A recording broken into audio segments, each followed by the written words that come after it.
नज़र वाही पांदी वेझो गोलो फ़कीर रोड जी मरम्मत न थियण ख़िलाफ़ ॻोठाणनि एहतजाजी मुज़ाहिरो कयो। इलाइक़े वासियुनि जो चवणु आहे त नए गाज जे बहकिरे ऐं रोड जा कुझु हिसा लुड़ी विया आहिनि, जंहिंजी मरम्मत न थियण करे आसपास जे केतिरनि ई ॻोठनि जा रहवासी ॾुखियाईनि खे मुंहुं ॾेई रहिया आहिनि। जीअं त ही गोलो फ़कीर रोड साल खां मथे अरसो थी वियो आहे। नई गाज जे तेज़ बकिरे सबबि हुन में तक़रीबन 7-8 मोरियूं लुड़ी वियूं आहिनि। रोड खे तमामु घणो नुक़सानु पहुतो आहे। उन जो कमु अॼु ताईं थियो न आहे।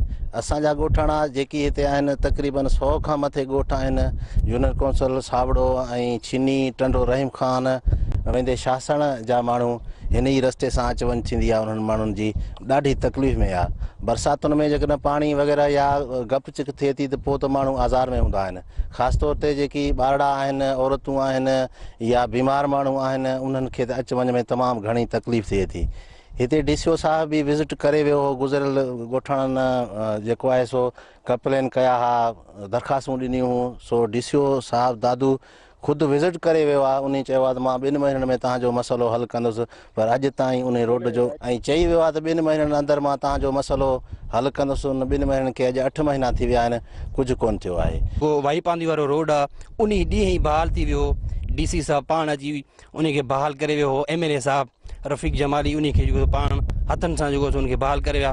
पर असांजो जेको रोड आहे गोलो फ़कीर जो, उहो अॼु ताईं जेको अञा ताईं न आहे ठही सघियो। हिते तक़रीबन जेको सो 7 जे तादाद में ॻोठ आहिनि, जंहिंमें असांजो ॻोठ गोलो फ़कीर बि आहे, अमन खान ब्राह्मणी बि आहे। वेंदे तव्हां गाजी शाह, टंडरो, हलीली सभिनी ॻोठनि जा जेको सो माण्हू हितां ई सफ़र कनि था। तक़रीबन जेको 20 खां 25 हज़ार ॻोठनि जी आबादी हितां ई जेको सफ़र कनि था। मुतालबात असां बार बार कया आहिनि। DC साहब हिते पाण बि आए हो, शाहज़मान खोड़ो साहब, पर अफ़सोस आहे असां उनखे रिक्वेस्टूं कयूं, दरख़्वास्तूं मोकिलियूं हुयूं, पर अफ़सोस जहिड़ी ॻाल्हि आहे हू अॼु ताईं हू कुझु न करे सघियो आहे असांजे रोड जे मसइले ते। असांजो मुतालबो आहे असांजो रोड ठहे। DC साहब हिते अची जेको आहे सो असां वाइदो बि करे विया। DC जहिड़ा माण्हू बि कूड़ा थियनि त पोइ असां काॾे वञूं। पहिरियां त मां शुक्रगुज़ार TN वारनि जो अहिड़ी उस में हिते असांजे कच्छ में हली आया आहिनि, उन्हनि जो मां शुक्रगुज़ार आहियां। ऐं हीउ जेको असांजो रोड आहे साल खनि खां वठी टुटो पियो आहे।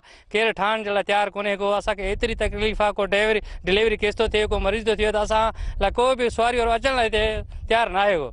असां वस वारनि खे अपील था कयूं, DCO दादू हिते मूंसां गॾु वेही हिते असां सभिनी ॻोठनि सां वाइदो करे वियो, मां तोखे रोड ठाराए ॾींदुसि। अञा ताईं कुझु बि खड़ तेल न आहे निकितो।